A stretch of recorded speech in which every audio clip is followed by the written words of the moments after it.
paz do Senhor Jesus. Vamos ler Gênesis 3, de 13 a 15, e depois Gênesis 25, de 22 a 34. Vamos fazer a leitura de maneira alternada, começando com Gênesis 3, de 13 a 15. Disse o Senhor Deus à mulher: que é isso que fizeste? Respondeu a mulher: a serpente me enganou e eu comi.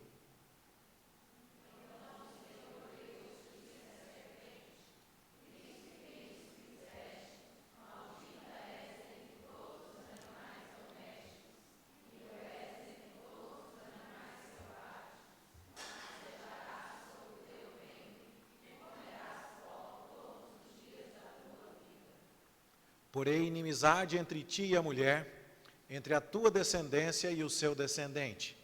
Este te ferirá a cabeça, e tu lhe ferirás o calcanhar. Agora, Gênesis 25, de 22 a 34. Os filhos lutavam no ventre dela, de Rebeca. Então disse: se é assim, por que vivo eu? E consultou ao Senhor.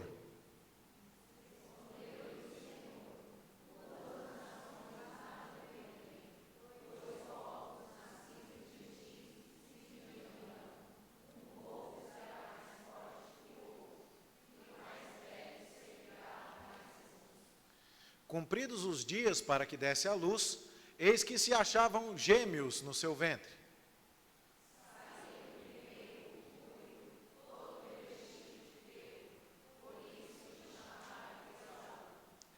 Depois nasceu o irmão, segurava com a mão o calcanhar de Esaú, por isso lhe chamaram Jacó.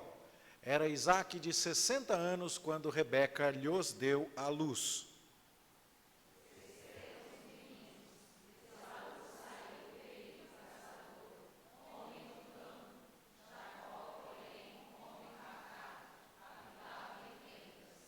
Isaque amava a Esaú, porque se saboreava de sua caça. Rebeca, porém, amava a Jacó.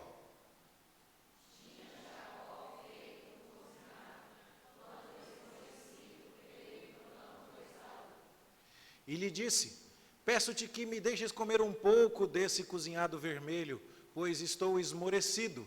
Daí chamar-se Edom.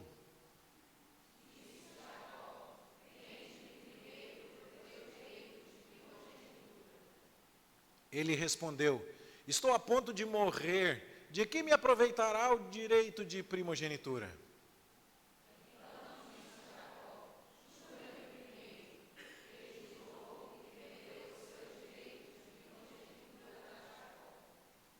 Deu, pois, Jacó a Esaú pão e o cozinhado de lentilhas, ele comeu e bebeu, levantou-se e saiu. Assim desprezou Esaú o seu direito de primogenitura. Vamos orar mais uma vez, meus irmãos. Pai Celestial, estamos diante de Tua palavra e clamamos por Tua iluminação e bênção, para que possamos entendê-la e, acima de tudo, praticá-la. Ajuda-nos eliminando distrações e fazendo-nos levar agora todo o pensamento cativo à obediência de nosso Senhor Jesus Cristo. Que Ele seja glorificado nesta hora, por nossa fidelidade, zelo e interesse. Nós suplicamos em nome dEle. Amém.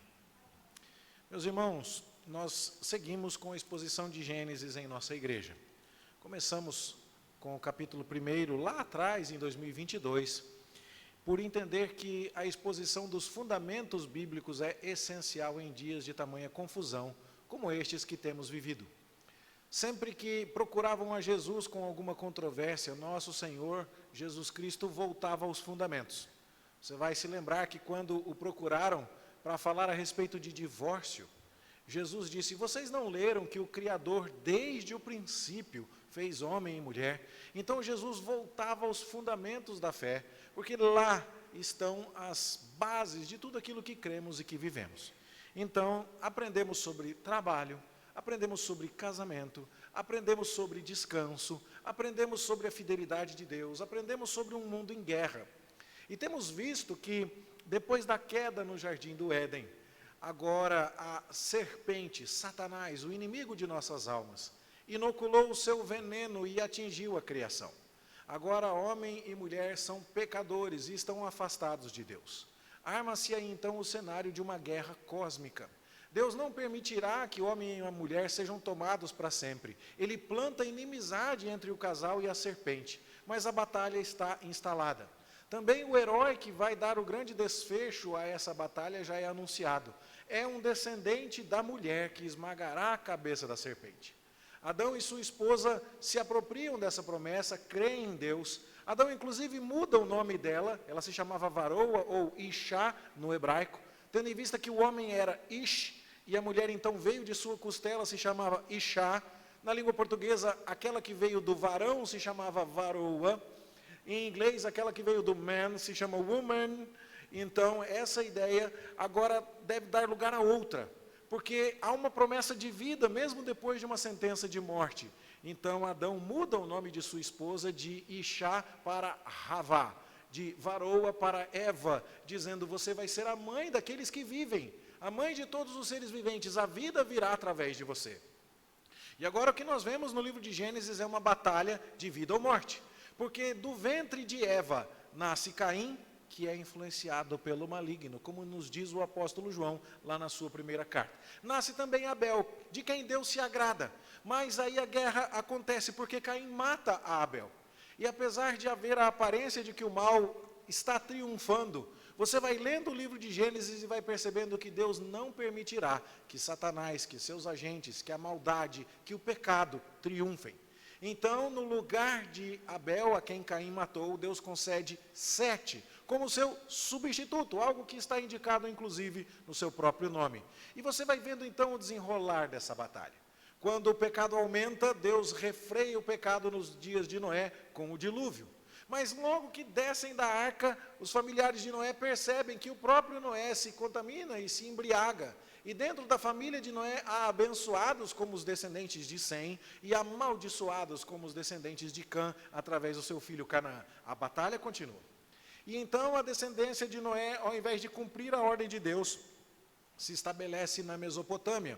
E ao invés de se espalhar para encher a terra, se concentra ali num lugar favorável e diz que vai fazer o seu nome grande em toda a terra e que vai chegar até o céu como a torre que eles mesmos vão construir, coisa que Deus não mandou. Então, mais uma vez, Deus executa um ato de julgamento, confundindo as línguas daquelas pessoas e as espalhando. E agora, então, Deus começa a deixar claro por onde é que Ele vai mandar a salvação. Ele vai mandar por um descendente de Sem, chamado Abraão, filho de Tera, que ele tira da Mesopotâmia e diz: sai daí e vai para uma terra que eu vou te mostrar. E agora a gente ajeita o telescópio para ler a Escritura, talvez a palavra melhor aqui seja o microscópio mesmo, e nós damos um zoom, nós deixamos de considerar toda a raça humana, e agora nós entramos num elemento focal aqui sobre Abraão e a sua descendência.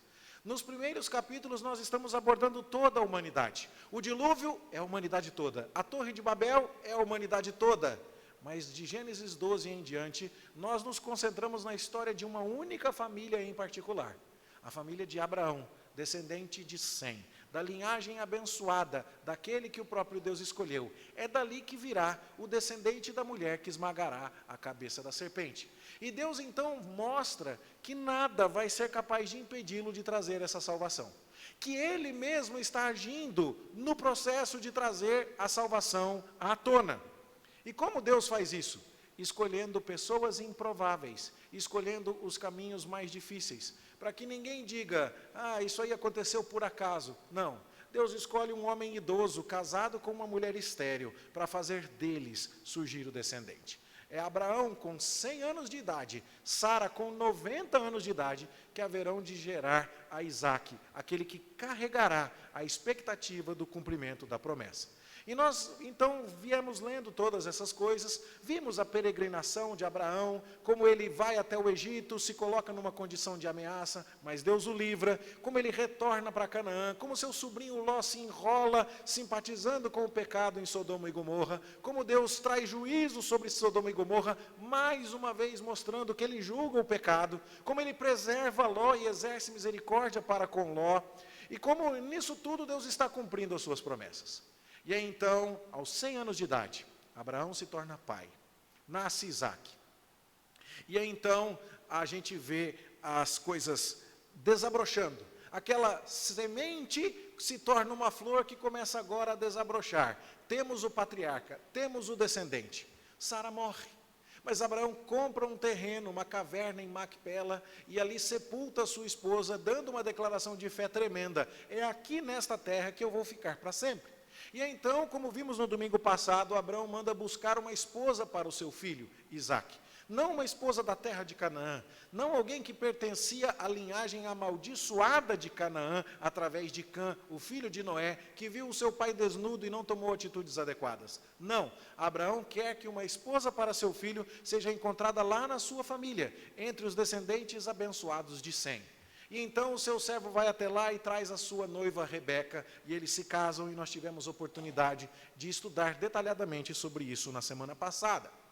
Então, nós chegamos ao capítulo 25. E o capítulo 25 que vamos expor hoje é aquele capítulo que, quando lemos sem atenção aos detalhes, parece aquela leitura monótona. Costuma ser aquela página da Bíblia que a gente lê assim, tá.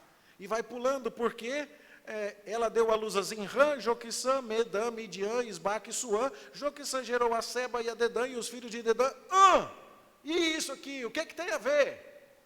E é nessa hora então que a gente precisa parar e dizer assim, calma, toda escritura é útil.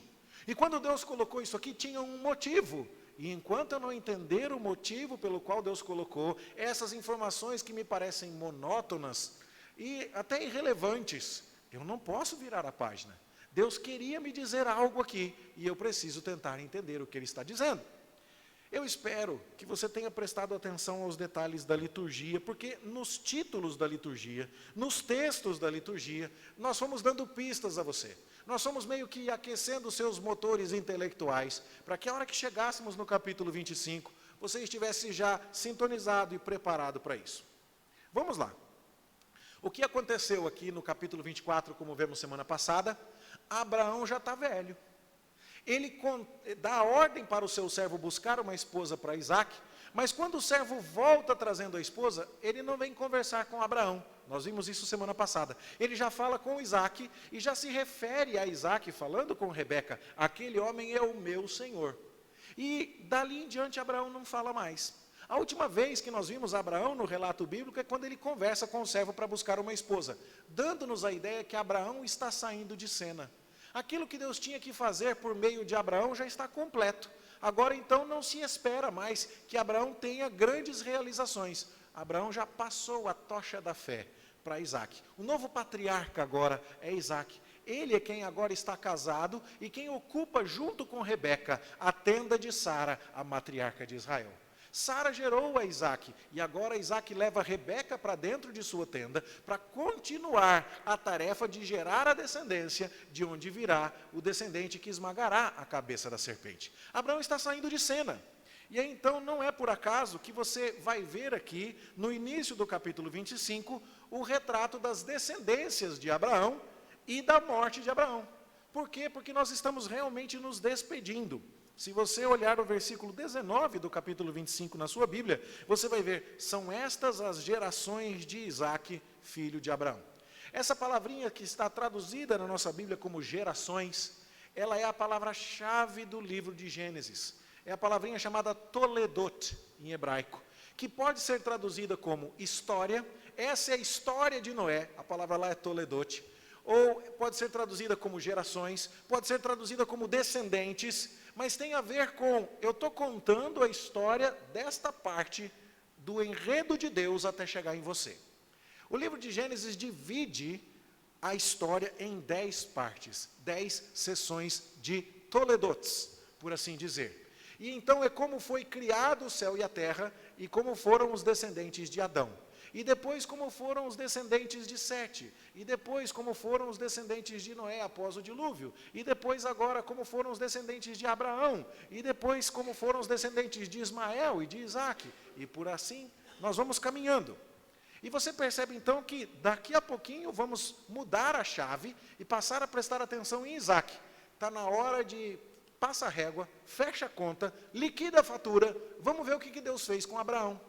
E é assim que a gente tem que ler o capítulo 25, como uma espécie de obituário de Abraão. Será que Deus cumpriu com Abraão tudo o que ele tinha prometido? Será que tudo o que Deus falou com Abraão aconteceu mesmo? Então eu quero pensar com você aqui. O texto no capítulo 25 começa dizendo assim: desposou Abraão outra mulher, chamava-se Quetura.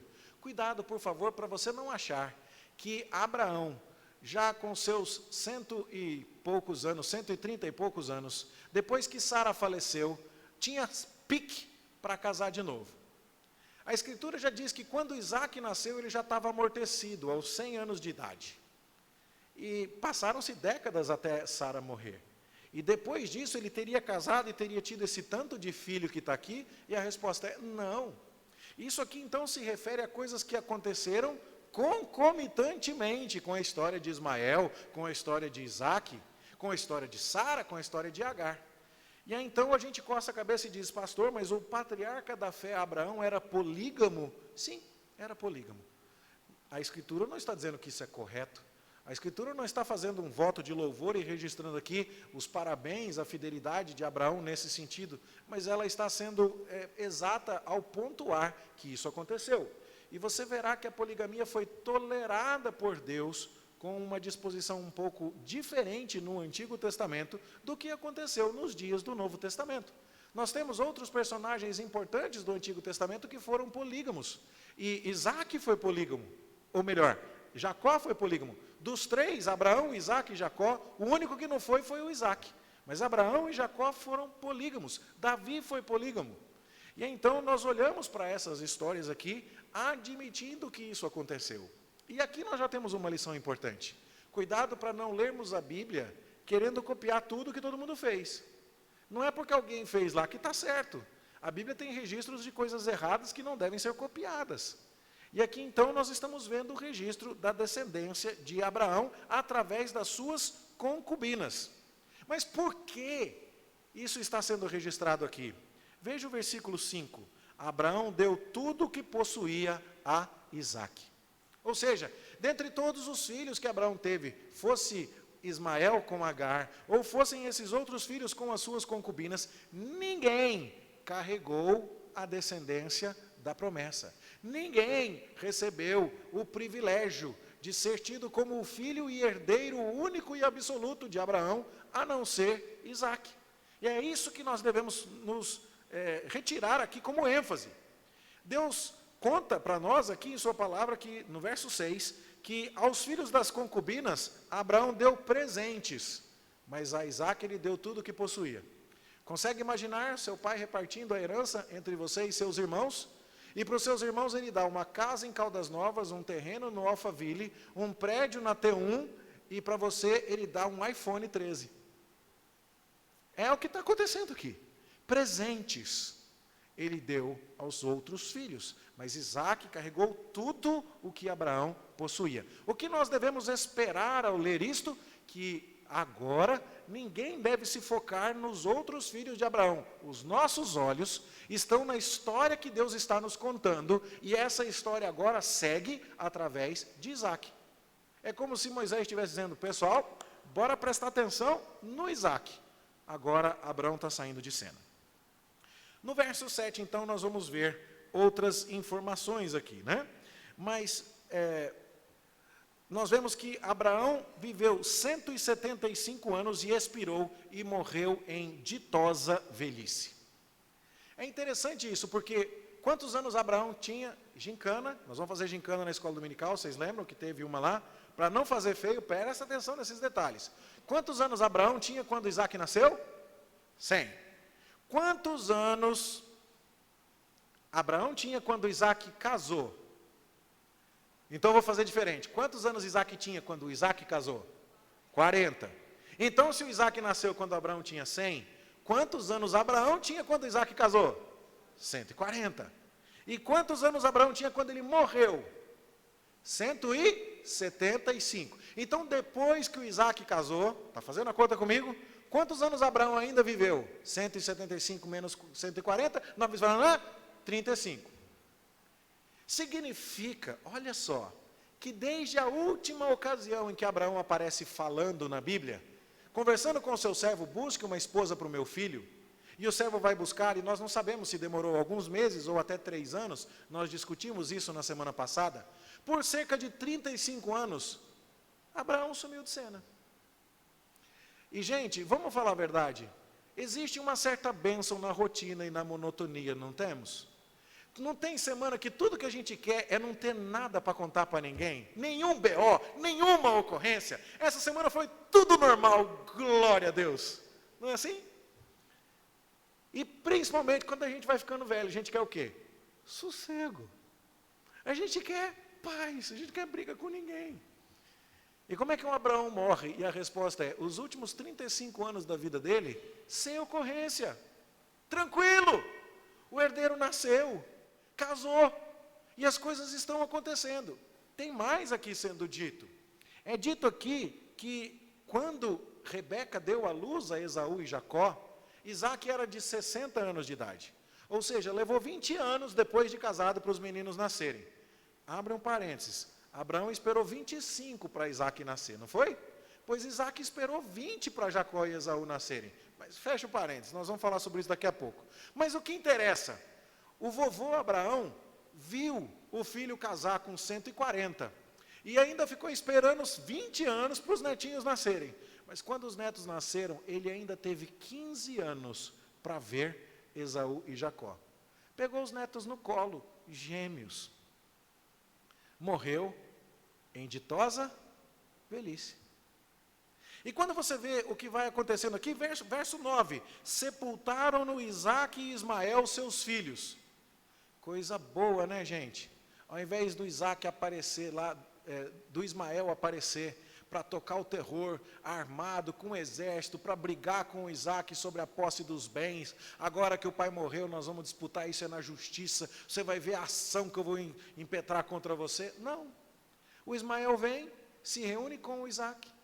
Os dois estão lá, Esaú está lá, Jacó está lá, Rebeca está lá, e todo mundo está sepultando Abraão, em ditosa velhice. Acabou bem a vida do patriarca. E onde é que ele foi enterrado? Ele foi enterrado ao lado de Sara, sua esposa, na caverna de Macpela, no terreno que ele comprou pela fé. Então, quando você pensa num desfecho para a vida de Abraão, acabou bem, não acabou? Você já parou para pensar como é que você quer morrer? Eu acho que você não gostaria de morrer, por exemplo, aquelas mortes doloridas, afogado, com falta de ar, trancado dentro de um carro quente que não dá para respirar, e você, se for para morrer, eu quero morrer dormindo, não é assim? Churrascão com os amigos, pizza, conversa, joga bola, conversa com todo mundo, tem aquele dia super divertido, chega em casa, toma um banhão, deita, cai na cama, pega no sono pesado, não acorda mais. Jeito bom de morrer. Bom, jeito bom de morrer é esse aqui, ó, 175 anos de idade, sem problema para ficar cuidando, com o herdeiro tomando conta de tudo, com os netos com 15 anos de idade, no enterro que ele tem na terra que Deus lhe deu, vêm os 2 filhos que poderiam ser rivais, mas não estão brigando, e sepultam o pai em ditosa velhice. Essa é uma informação importante, e muito importante. Por quê? Porque nós lemos ao longo da liturgia, que quando Deus fez uma promessa para Abraão, e Abraão estava na dúvida, Deus falou exatamente sobre isso. Lembra que Abraão estava na dúvida e falou assim, tá bom Deus, olha só, o senhor falou aí que eu vou ter uma descendência, tudo mais e tal, mas até agora, o herdeiro da minha casa é o Damasceno Eliezer. Como é que eu vou saber que o senhor vai me dar mesmo? E aí lá em Gênesis 15, Deus faz aquela cerimônia de partir os animais no meio e de atravessar as metades dos animais, que era uma forma de se estabelecer contrato naqueles dias, e Deus vai dizer para Abraão, lá nos versos 12 a 16 que nós lemos, né? Sabe com certeza que a tua posteridade será peregrina em terra alheia e será reduzida à escravidão. Gente, quem estava lendo o obituário de Abraão aqui eram essas pessoas. Moisés escreveu isso e compilou o livro de Gênesis para que os descendentes de Abraão lá no Egito pela primeira vez lessem a história. E eles leram lá no capítulo 15, olha, Deus falou que a gente ia ser reduzido à escravidão. Mas, ele também disse, também eu julgarei a gente a que tem de sujeitar-se, e depois sairão com grandes riquezas. E quando os hebreus leram o livro de Gênesis pela primeira vez, provavelmente eles ainda não tinham saído do Egito com grandes riquezas. Eles estavam esperando isso acontecer. Mas Deus falou para Abraão em Gênesis 15:15, e tu irás para os teus pais em paz, serás sepultado em ditosa velhice. E a expressão ditosa velhice é exatamente a mesma que Moisés faz questão de repetir aqui, inspirado pelo Espírito Santo. Abraão expirou e morreu em ditosa velhice. Percebe? Então, temos já uma primeira promessa aqui cumprida. Você vai morrer bem, Abraão. E eu vou continuar cuidando das coisas depois de você. E eu vou continuar amando a você e a sua descendência depois disso. E a morte, sua morte, não será o encerramento da minha aliança com você, porque eu sou o teu Deus e o Deus da tua descendência. Eu sou o Deus de Abraão, de Isaque, de Jacó. E nem a morte vai separar você do meu amor. E foi por isso que a gente cantou, quem nos separará do amor de Cristo. Eu estou bem certo de que nem morte, nem vida, nada poderá nos separar do amor de Deus, que está em Jesus Cristo. Por quê? Porque Deus estava preparando o caminho para nascer Jesus Cristo, através de Abraão, de Isaque, de Jacó e dali em diante. E a morte de Abraão aqui não é impedimento para que o amor de Deus pare de agir. É isso que precisa ser lido aqui. E essas informações, portanto, são importantes. Agora nós vamos para os descendentes de Ismael, que vem na sequência. Você vê que, uma vez que Abraão morre, Moisés se preocupa em explicar quem foram os descendentes de Abraão, focaliza as coisas em Isaque, mas antes não se esquece de Ismael. Versículo 12 de Gênesis 25 diz assim: são estas as gerações de Ismael. Novamente aquela palavrinha toledote, dizendo, essa é a parte da história do Ismael. Ele tem uma porção importante aqui. Filho de Abraão, que Agar, a egípcia, serva de Sara, lhe deu à luz.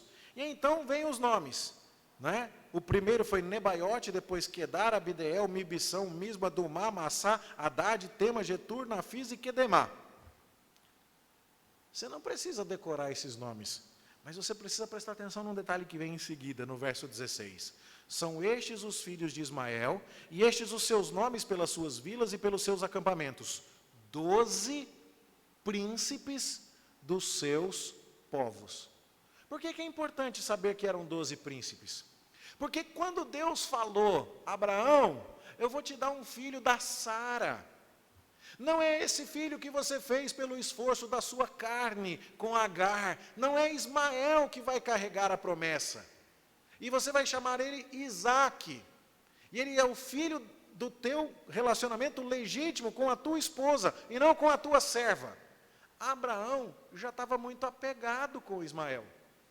Abraão já tinha depositado suas esperanças, erradamente, humanamente, mas ele tinha depositado suas esperanças em Ismael. Então Abraão chega e diz assim, Deus, tomara viva Ismael diante de ti. Não joga o menino fora não, Deus. Eu sei que o Senhor vai me dar através de Sara, o descendente, e ele vai chamar Isaque, mas é como se Abraão perguntasse assim, e o Ismael? E Deus revela a sua misericórdia para com um filho da carne. Isso não significa que a gente está autorizado a sair fazendo filho segundo a carne, e a sair pecando como Abraão, mas significa sim que Deus tem misericórdia até mesmo dos nossos erros.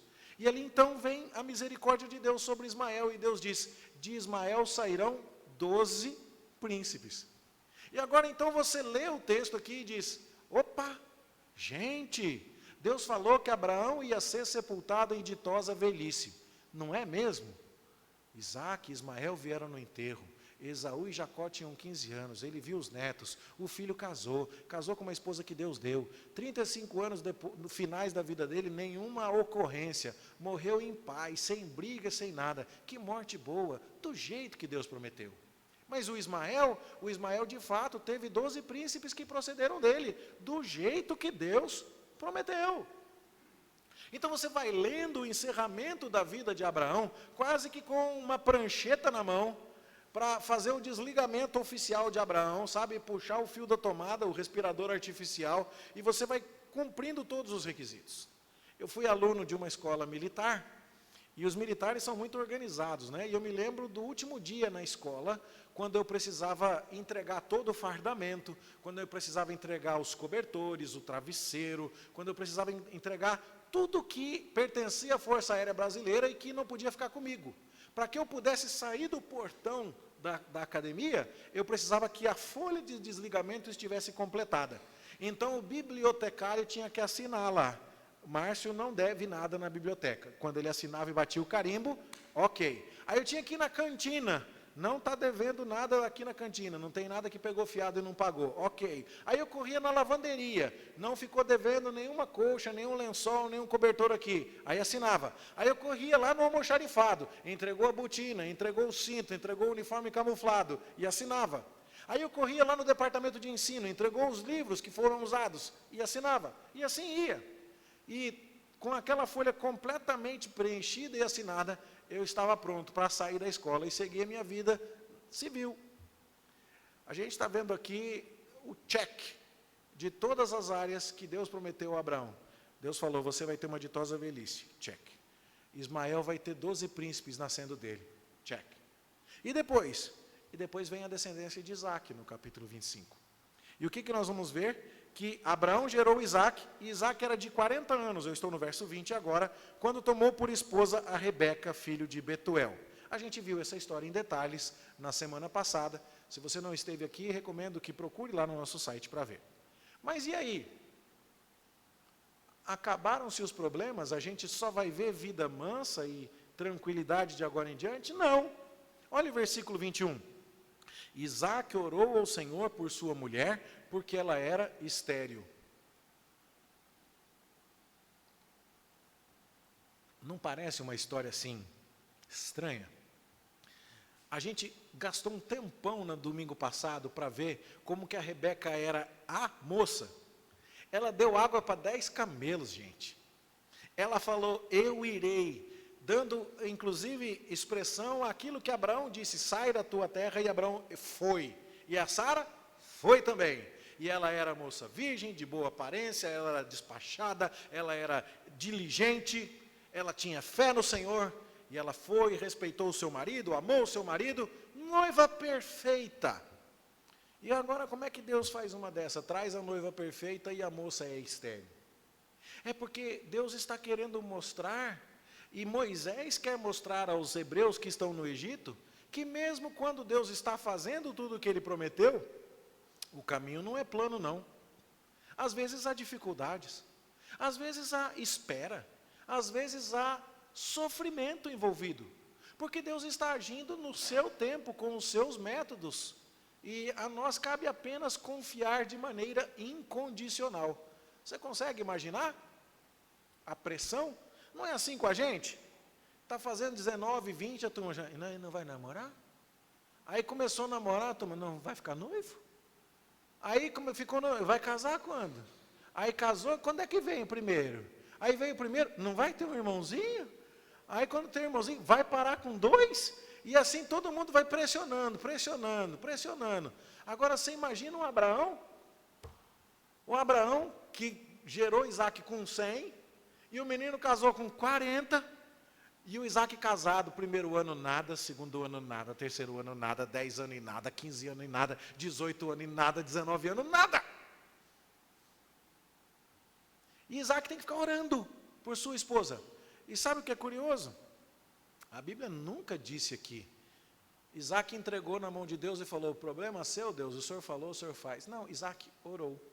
Nós sabemos que Deus vai fazer as coisas, que Ele vai cumprir as suas promessas, mas isso não exclui o nosso dever de pedir a Deus e de orar ao Senhor. E quando nós oramos a Deus, pedindo aquilo que sabemos que Ele vai nos dar, porque Ele prometeu que nos dará, então nós podemos orar na confiança de que haveremos de receber. A grande discussão é o que é que Deus prometeu que vai nos dar. Deus nunca prometeu transformar você num empresário. Deus nunca prometeu trocar sua Brasília numa BMW. Deus nunca prometeu a você que dá para fazer aquela cirurgia plástica dos seus sonhos e gastar 400 mil num negócio que vai durar 30 anos e depois a gravidade começa a estragar tudo de novo. Não, o que Deus prometeu é que se você pedir o Espírito Santo, Ele vai te dar. Se você pedir coisas boas, se você pedir santificação, se você orar como Jesus ensinou, venha o teu reino e seja feita a tua vontade, Deus vai atender. Se você orar pela expansão do evangelho, pelo progresso da igreja, pela santificação do povo de Deus, Deus vai te ouvir. E Isaac aqui está orando exatamente para que Deus cumpra a sua promessa. Senhor, eu sou o herdeiro de Abraão. Eu sou aquele por meio de quem serão abençoadas todas as famílias da terra. E o Senhor me deu uma mulher estéril. O senhor pode resolver isso, por favor? Filha, desculpa, eu vou usar o teu exemplo aqui, tá? Depois eu dou R$10.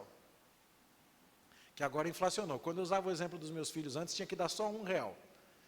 R$10 ainda não é nada, né? Mas já inflacionou um pouco. Mas minha filha veio me pedir hoje uma coisa. E ela já conhece os valores do pai e da mãe. Ela fez uma petição, parecia um advogado. Pai, considerando o quê? E que o senhor pensa, venho por esta respeitosamente solicitar, Moral da história, deferido. Por quê? Porque ela argumentou de um jeito que ela sabe o valor que o pai tem, sabe o que o pai quer para ela, sabe o que a mãe quer para ela, pediu direitinho. Ficou até surpresa, e até anotou o pedido, como é que foi que ela fez, para fazer assim das próximas. Porque é assim que a gente tem que pedir para Deus. O que é que nós vamos pedir para Deus? O que Ele disse que quer nos dar. Isso aqui, novamente, é algo assim maravilhoso sobre oração. Lembra o que nós aprendemos sobre oração semana passada? Que o servo estava orando ainda quando a Rebeca já apareceu. Deus já tinha começado a responder a oração antes do servo começar a orar. E aqui, Deus demorou 20 anos. O mesmo Deus que respondeu num instante, num flash, num piscar de olhos, a oração do servo, levou 20 anos para responder a oração do Isaac. É o mesmo Deus. Ele responde como Ele quer, quando Ele quer, mas é sempre conforme a sua vontade. E agora então, Rebeca concebe. O que é que nós vamos ver aqui? Nós vamos ver que ao longo de toda a história da redenção, Deus vai às vezes deixar as coisas um pouco mais difíceis, para que ninguém tenha dúvida de que é Ele que está fazendo. Eu ouvi o reverendo Emílio Garófalo, por quem tenho grande respeito, usando uma metáfora do futebol para contar isso.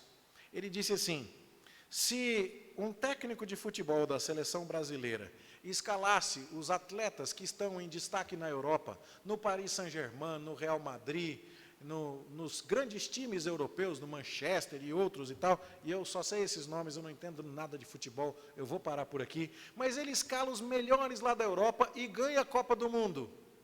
Alguém pode dizer assim, os jogadores são muito bons, o técnico também, né, com esses jogadores.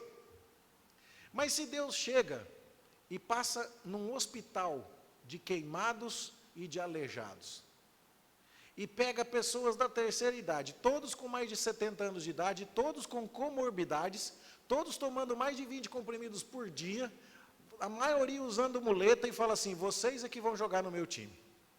E quando ele monta a seleção da Copa do Mundo, todo mundo fala, é brincadeira, não é possível. Deus fala, não, esses são os meus atletas mesmo.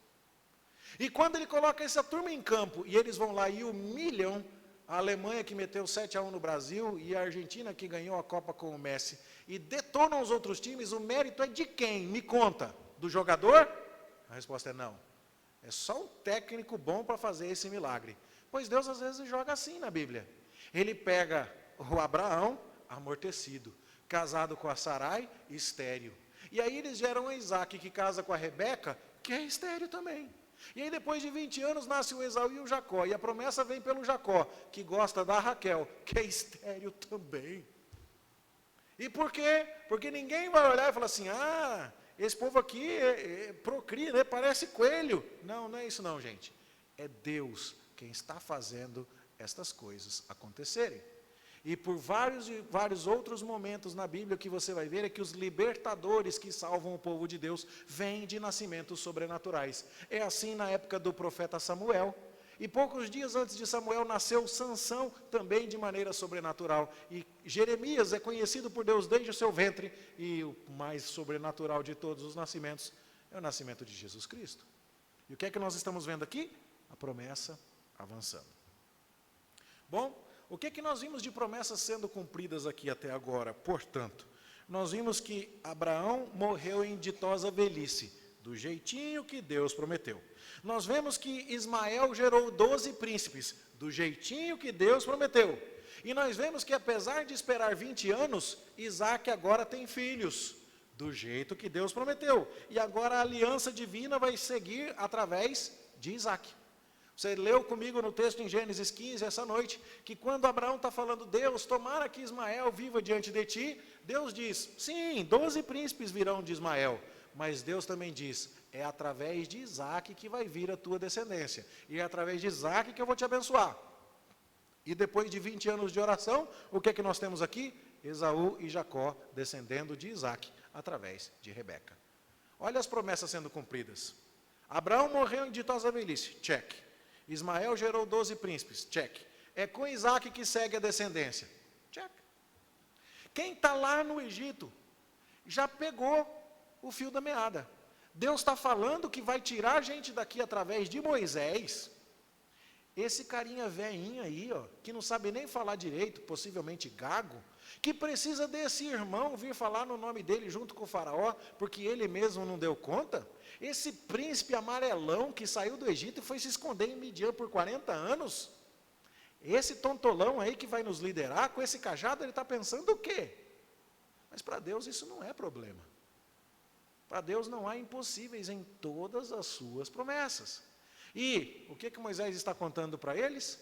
Que Deus prometeu que os descendentes de Abraão seriam escravizados por 430 anos, mas que ele haveria de tirá-los de lá, com mão poderosa e trazendo grandes riquezas. Quem está lendo essa história pela primeira vez está dizendo assim, espera aí, até agora nada do que Deus prometeu falhou, não vai ser comigo.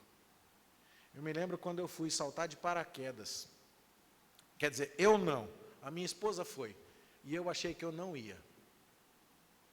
E aí chegou lá, a mulher falou assim, mas você não vai? Eu falei, não, eu não estou preparado. Não, mas eu faço um preço diferente. Eu falei, não, mas eu não tenho dinheiro. Não, mas eu te dou desconto, mas eu não tenho, agora eu parcelo. Eu não trouxe a roupa, não, a roupa está incluída. Eu falei, ô miserável, agora ou eu falo que eu estou com medo ou eu vou. Aí eu fui. E o avião está subindo, 20 minutos subindo em espiral. Sabe qual foi o meu consolo? Eu cheguei no instrutor que ia pular comigo e falei assim, quantas vezes você já pulou? Ele falou, 4.700. Eu falei, não é possível que vai ser no 4.701 que vai dar alguma coisa errada. E eu fiquei um pouco mais calmo. 4.700.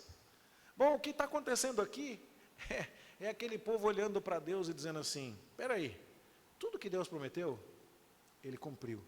E é por isso que eu e você estamos adorando ao Senhor hoje para dizer, Tu és fiel, Senhor.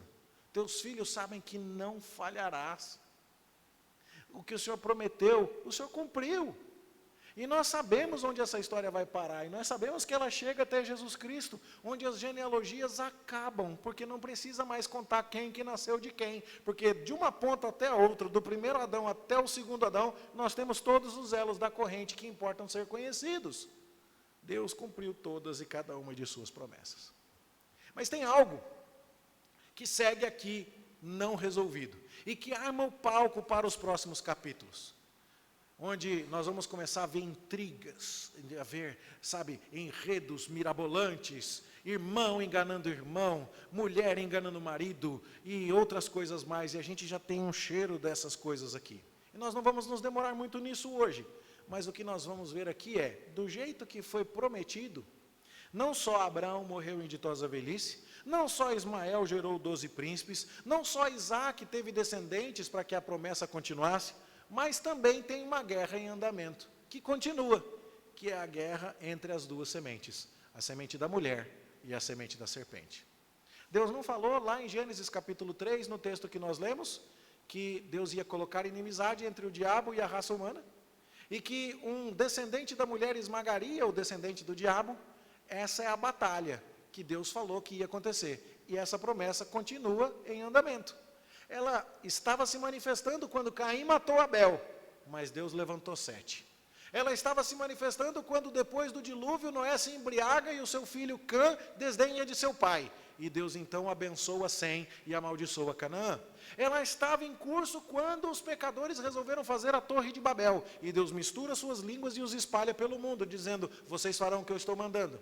Ela estava em curso quando a descendência quando Abraão estava em Ur dos Caldeus no meio de idolatria, quando Ló estava no meio dos sodomitas, no meio de toda aquela corrupção. E nós vamos vendo como Deus vai protegendo o seu povo. Quando Abraão vai para o Egito e o faraó tenta se apossar de Sarai, e Deus então pune Faraó e sai de lá com os dois, trazendo grandes riquezas. Deus está trazendo as coisas de tal forma que a semente da mulher será vencedora. E essa batalha não acabou, porque dentro da própria barriga da Rebeca, tem um de cada. Tem um descendente da mulher, chamado Jacó, e tem um descendente de Satanás, chamado Esaú. E a batalha continua. E é no meio desse enredo que a gente vai continuar a ler a história da Bíblia aqui. E agora, dentro da barriga, ela não tinha condição de fazer o ultrassom 3D naquela época. Ela só achou que a gravidez estava meio estranha, porque estava alguma coisa acontecendo dentro da barriga. E quando Deus explica para ela, calma, que tem 2 aí dentro, as coisas começam a fazer mais sentido. E aí dentro da tua barriga tem uma batalha acontecendo, que é símbolo de uma batalha muito maior. A batalha que você vai ver ao longo de toda a Bíblia. Por quê? Porque os hebreus que estão lendo esse texto, eles estão aonde? No Egito. Os egípcios são descendentes de Cã e Canaã. Eles são um povo amaldiçoado. E o que é que Deus vai fazer lá no Egito? Pragas. E vai julgar o Egito. Só que os hebreus vão sair dali e vão para a terra de Canaã, que é a terra dos descendentes amaldiçoados de Noé. E o que é que eles vão fazer lá? Eles vão matar homens, mulheres, crianças e vão tomar a terra daquele povo. Quando alguém olha para a Bíblia e diz assim, o Antigo Testamento tolera assassinatos, tolera a morte de criancinhas e outras coisas, as pessoas não entenderam. Existe uma guerra em andamento no mundo, do povo que é de Deus e do povo que não é. E Deus trata aqueles que estão debaixo de maldição assim, com o seu juízo. E isso deveria nos fazer entender claramente, ou estamos do lado de Deus, ou estamos contrários a Ele. Isso era ilustrado de maneira muito clara através das linhagens. Não era de modo absoluto, é claro, porque Raabe estava em Jericó e era cananeia, mas foi abençoada. Porque Ruth estava em Moabe, um povo amaldiçoado por causa da descendência torta através de Ló, e ela se tornou uma ancestral do Senhor Jesus Cristo. Isso não é absoluto, mas isso é a ilustração do que nós estamos vivendo. Você acha o quê? Que se esses projetos de lei passarem sobre censura, de que não vai ser possível mais postar um versículo nas redes sociais, que não vai ser possível mais pregar em praça pública, que não vai ser mais possível declarar a sua fé e outras coisas, você acha que isso não está previsto? Você acha que o mundo vai ficar lisinho e suave para você? Não, não, não. Nós estamos em guerra, meus irmãos. E nós precisamos estar preparados para isso. Soldados que estão em guerra não se distraem com negócios desse mundo, diz o apóstolo Paulo, quando escreve a Timóteo. E nós precisamos lembrar disso. E isso inclui a nossa determinação de nos mantermos ao lado do Senhor e de seguirmos as ordens do Senhor e de nos unirmos ao povo do Senhor. Assim, então, o que nós estamos vendo nesse capítulo é uma série de cumprimentos das promessas de Deus. É Moisés mostrando aos hebreus que vão sair do Egito, nós vamos ter uma guerra daqui a pouco, e Deus vai julgar todos esses egípcios para tirar vocês daqui, e depois Deus vai julgar aqueles cananeus para colocar vocês lá. Não precisa ficar com medo, pessoal, porque Abraão confiou e morreu em ditosa velhice do jeito que Deus prometeu, porque até Ismael, não sendo o descendente abençoado, recebeu bênçãos do Senhor na sua graça comum. Isaac, ainda que tivesse que esperar 20 anos, enquanto seu pai esperou 25, recebeu a promessa. Nada neste capítulo aqui nos faz imaginar que Deus seja incapaz de cumprir todas as suas promessas. Nada neste capítulo nos faz sugerir, nos faz entender que Deus sugeriu que a coisa ia ser fácil. Não, fácil não será, mas será gloriosa. Abraão esperou 25 anos, Isaac esperou 20, mas os descendentes vieram. Então, força, foco e fé, porque Deus vai fazer a parte dele, vamos fazer a nossa. E vamos seguir em frente. Por quê? Porque estamos no meio de uma guerra. O que vamos ver na sequência é Isaac peregrinando no meio dos cananeus e sofrendo ataques muito semelhantes àqueles que Abraão havia sofrido. E recebendo dentro de casa a influência da serpente, do jeito que Eva viu um filho matando o outro, do jeito que Noé viu um filho desrespeitá-lo e outro honrá-lo. Nada de novo está acontecendo aqui. E isso então deveria nos alertar para a fidelidade de Deus, fazendo-nos descansar no Senhor. Isso deveria nos alertar para o fato de que nada de que Deus prometeu para nós deixará de ser cumprido. E hoje nós estamos olhando para as promessas que Deus já cumpriu quando participamos da ceia. Nós vemos na ceia que as genealogias chegaram naquele que é o descendente da mulher, que esmagou a cabeça da serpente, morrendo na cruz e triunfando sobre a morte. E nós estamos fazendo isso em memória dele. Mas nós também estamos olhando não apenas para trás, para o que Cristo já fez, mas nós também estamos olhando para o futuro, para o que Cristo fará. Porque ele diz que vai voltar para as bodas do Cordeiro, quando vamos comer com ele novamente, presente entre nós, e vamos beber de um vinho novo no reino de nosso Pai Celestial. E quando nós lembramos do passado, das promessas cumpridas, e nos alimentamos de Cristo presente realmente entre nós, enquanto cumprimos o seu mandamento e celebramos este sacramento, nós estamos enchendo o nosso coração de fé para seguir na batalha, na estrada, na luta contra a serpente, até o dia em que ele vai vir, vai esmagar o anticristo, vai terminar toda a obra contra a serpente. Satanás será jogado no lago de fogo com todos os seus anjos e vai ali queimar para todo sempre, e nós estaremos para sempre com o Senhor. Eu e você não precisamos ter medo disso. Basta olhar como Deus cumpriu cada promessa em detalhe. Basta olhar que aqueles que já partiram no Senhor, partiram esperando Jesus. E eles partiram esperando Jesus, de tal forma que uma geração olhava para a outra e dizia: será que vai ser na minha geração que nasce aquele que esmagará a cabeça da serpente? E é então que Maria, quando sabe que vai ser através dela, ela diz: todas as gerações me chamarão bem-aventurada. Todo mundo que estava olhando para o futuro, olha e fala: Maria, foi você. Nós temos mais bênção ainda, porque nós olhamos para trás e dizemos: Maria, foi você, e olha quanta gente passou antes, e quantas coisas Deus prometeu e cumpriu. É hora de lembrar, portanto, meus irmãos, Deus é fiel. É hora de lembrar, nós não precisamos temer o que vem pela frente. Os hebreus não precisavam temer as pragas do Egito, e nem a marcha em direção a Canaã, e nem a luta com os gigantes que habitavam aquela terra, porque Deus cumpriu todas as suas promessas. Eles precisavam só lembrar: estamos em guerra, mas Deus está no controle. Isso é o que deve acontecer conosco, na medida em que compreendemos as verdades deste texto. Que o Senhor nos abençoe e nos ajude a descansar nele, a conhecer mais do seu poder, da sua fidelidade, da sua atenção aos detalhes, a saber que não cai um fio de cabelo da nossa cabeça sem que ele queira, que todos os nossos dias estão contados, que nele somos mais do que vencedores, e que agora nosso papel é servi-lo com fidelidade e com expectativa.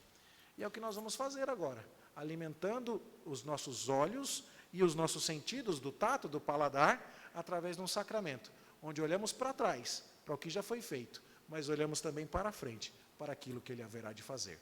Que o Senhor assim nos abençoe, em nome de Jesus. Amém. Nós vamos cantar Vinho e Pão. E enquanto cantamos, convidamos nossos irmãos presbíteros, pastor Éder, para que venham à frente tomar seus lugares para a celebração do sacramento da ceia.